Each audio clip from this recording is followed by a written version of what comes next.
Let's talk about the racehorses you got. A couple of trotting colts. They were all pretty good. Nate, we got Fashion Woodchopper, Muscle Me Up, right? Muscle them up. Muscle 'em Up, Crystal Fashion, Patent leather. Patent Leather. Those are the four. Those are the four. So real quick, each one, which one? One each. That one does that you like better than the other three. Like Patent Leather does. I like this about Patent Leather. Patent leather's he's gritty. He's got a terrific attitude. He looks just like his sire, Broadway Hall, and has the same type of attitude, which was very good. He's the type of horse, he gives you 110% every time you put him out there. Just he's a very dependable horse. So going into a race like the Hambletonian, where you got to be, listen, it's two heats. It's gritty. It's tough. Same day. It's August. It's gonna be 95 degrees out. Uh, when Tagliabue won it, that was also heats, right? That was heats. So is Patent Leather a horse that you expect will be better in the final, or you just figure, hey, he's tough. I'm gonna put him in a situation, and he'll be right there. Well, I'd be dependent more on his toughness than I would anything else. He's not as big and robust horse as like Crystal Fashion or Fashion Woodchopper, but he's gritty. So he'll give us whatever he can, no matter what we throw at him. Okay. Muscle him up. What about him? He's been lightly raced. He was one that showed a lot of potential last year as a 2-year-old. He got off to a really good start. Then he just had some issues. He soared up a little bit in his knees, so we gave him some time off. Didn't come back the way we were hoping to, but he's kind of bounced back in the last couple of weeks. He had a really good qualifier a week ago. He finished second to Wolfgang. And we're going to put him in an overnight this week at the Meadowlands. The plan is everything goes all right with that. We'll put him in the Reynolds, and then we'll make a decision about Prep putting him him in up. for the Hambo after that. Okay. So two solid horses. You've been down this road plenty of times. You know that they could do something. Yes, they have the potential there. Right. So get on you two horses. You got 2 weeks pretty much.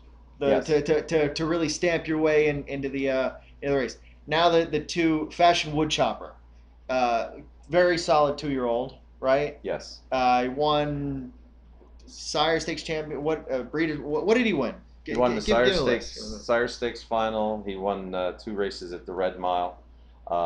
Pennsylvania Sire Stakes, right? Pennsylvania Okay. Sire Stakes. Yep. Who did he beat in there?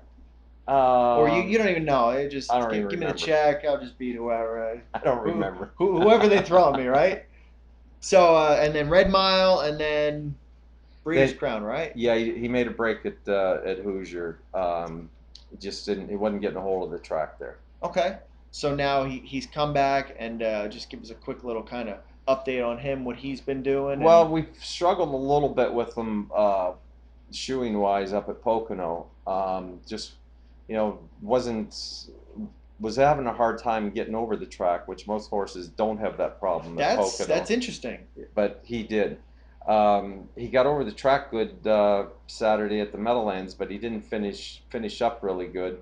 So we're kind of back to the drawing board with him a little bit. He's not going to do anything this week. We'll probably race him in the Reynolds and see how he goes there. But he's got to step his game up from the way he was the other night. What's his top quality, best quality? Just like he's got high speed. He's got a lot of high speed to him. He's got a good attitude. He's he can carry his speed. Would be probably his number one. When you have a couple struggles like that, and I would say Fourth Dimension's kind of in that same thing where you're trying to get caught up and you can't really get the flow and you're already a little bit behind and it's like I know this horse can do it and it's like now we can't get caught up. We got to take like two steps when everybody's taking one step. Is that kind of how you feel with Fashion Woodchopper? No, I don't feel that way. I just, it's not that he's behind. He's obviously not where we want him to be at this point, but it's not like he's a horse that he's only had a couple starts and we're trying to catch up. He's been qualified and racing since the end of April. Um, I think it could be one simple fix that could turn them, that Mm-hmm. has the possibility of turning them around, and I'm hoping that's the case. So you got to again. He's gonna be racing in the Reynolds too. Yes. Okay. Are all the horses gonna be racing in the Reynolds? Yes. Okay, so that's when is that? What day is that? July 28th. July 28th in Meadowlands, right? Correct. That's what day is it? No, Saturday. next. Well, I don't Oh, know when this will come out, but yeah, yeah. Saturday 20. That'll be the big. That'll It's be a the week before the Hambo. right. The Hambo limbs and stuff like that. Yeah. Now last one. You see how we saved the best for last, right? You see that's called producing, Okay. and we can't just give the people like the main event because then they wouldn't stay. They'd shut off the video after a minute. Now let's talk about Crystal Fashion. Wins the $500,000 Earl Beal. Again, we talked about. Go back and watch the other video of how Jim splurged all that money because this is going to be split. I split this video. You can't, So Okay. you wouldn't believe all the stuff he bought with his money, or his wife did, or yeah.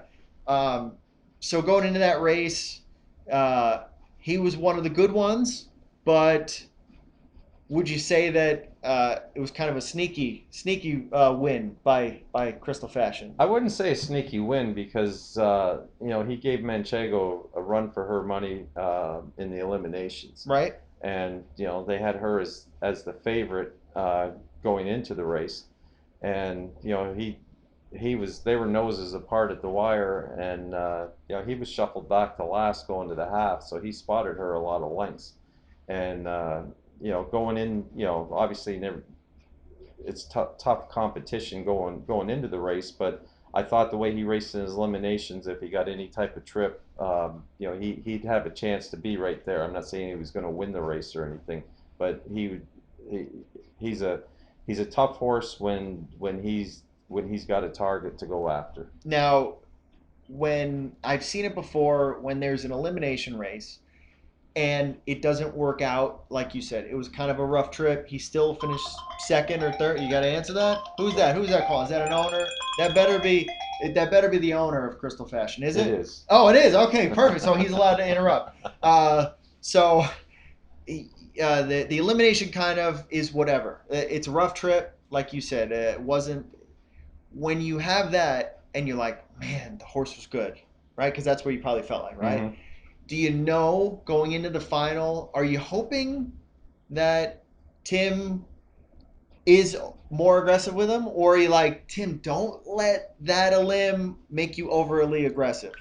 I think the worst thing you can do is try to tell a driver what they should do What are before. you hoping? Because Well, I agree. Most guys let Tim do his job, but are you hoping like Tim, either put him in play, or are you hoping Tim don't just let the race come to you?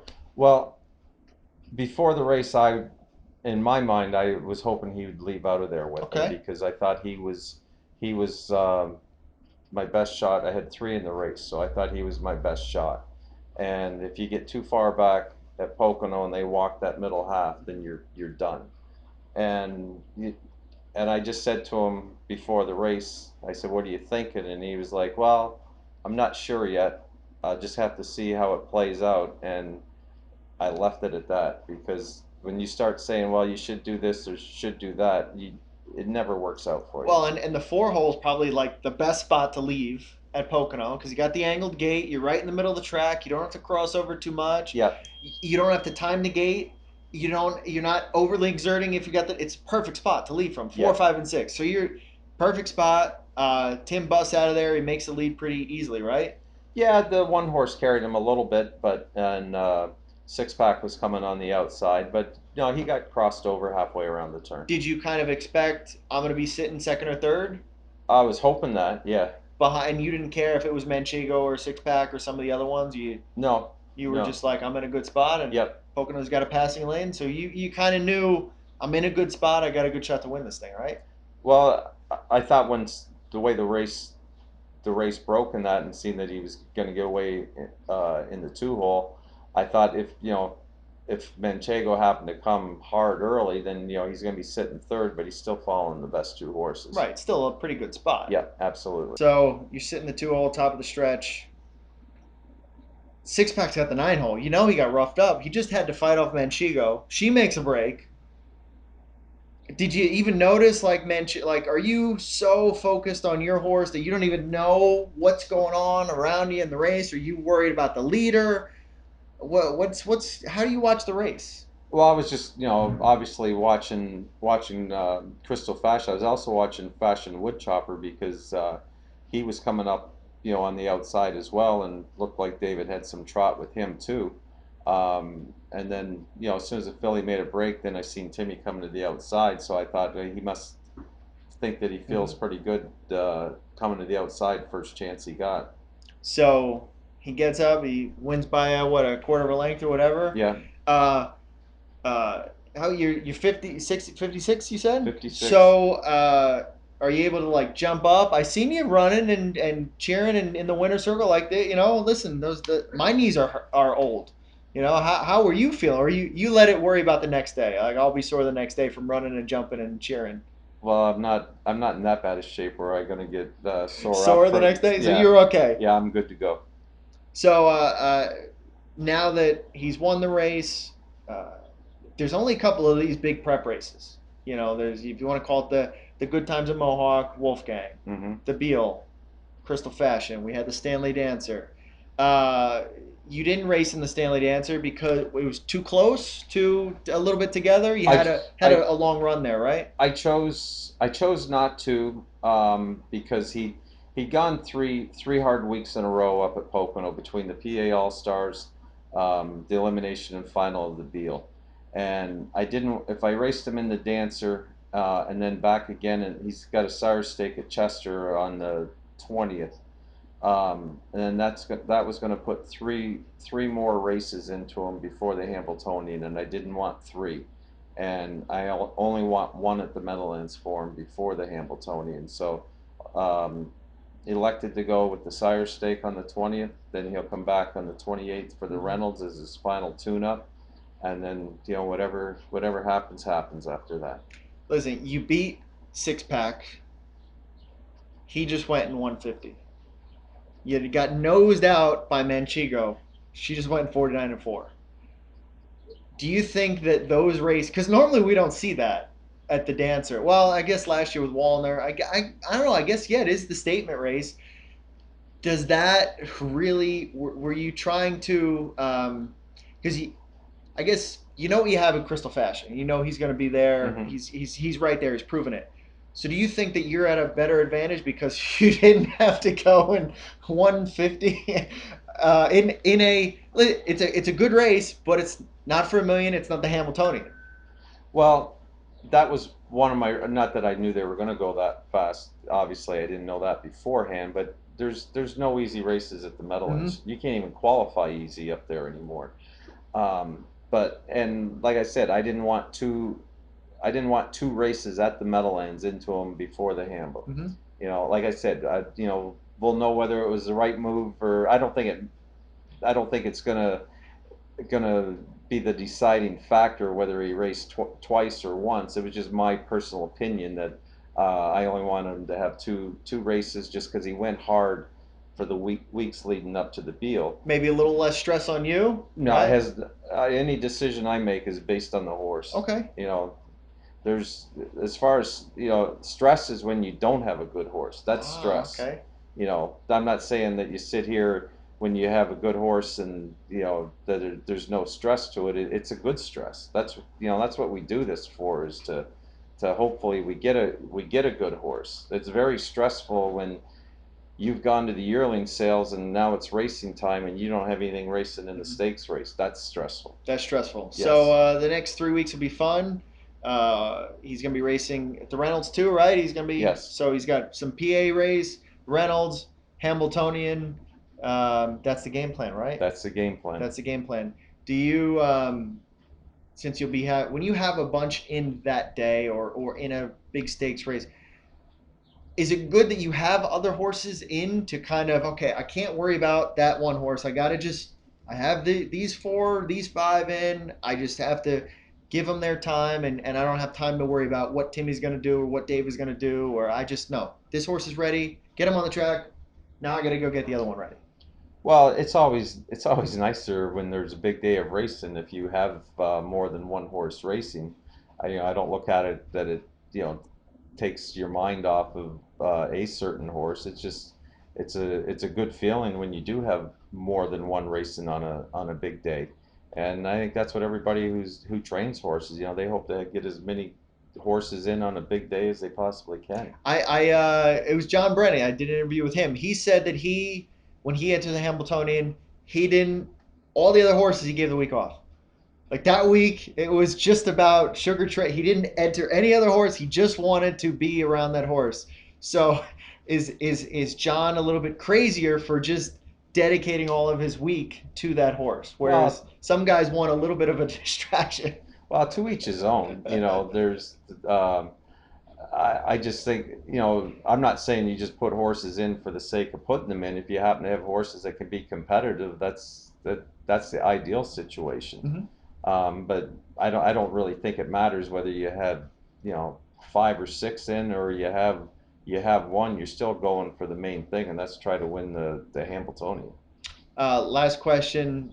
You don't have to win the eliminations to win the final, right? You could just all you got to do is win the final. Right. So, but if you win the elim, you get not a pick, but you just don't get the 10 hole, Right. pretty much. So, are you going to be training them differently? Are you going to be prepping them a little bit differently for the two heats on the same day? Do you only care about making the final and doing well in the final versus the elims? Well, if you got the chance to win your elimination, you definitely want to do that, because you want to take the risk of drawing 8, 9, and 10 out of the equation. Um, so, but then on the other hand, it's you you don't want to see them get the whole day taken out of them For one race. for one elimination race either. Um, and as far as training them, they're coming into this day. They've been racing since May. Mm-hmm. They've got lots of training and that into them. You don't have to do anything different to them. Just maintain your schedule with them, and keep them fit, and they'll do the rest. One of the last things that's nice too is T-Tricks driving Crystal Fashion, right? Yes. It's kind of nice that if Crystal Fashion just does his thing, you don't have to worry about, oh, is he driving mine? Is there another horse? Some in the past we've seen drivers are driving multiple really good horses, and you're like, is he driving mine in the final? Is he driving mine in the elim? What happens if I draw in the elim? But is that like a load off your back? Like, all right, Tim, if I do my job, Tim's gonna do his job, and it's nice. We can coast right to the final and right to the winner's circle. That's it's nice if a driver sticks with your horse, but more importantly is for as trainers to get your horse into the final.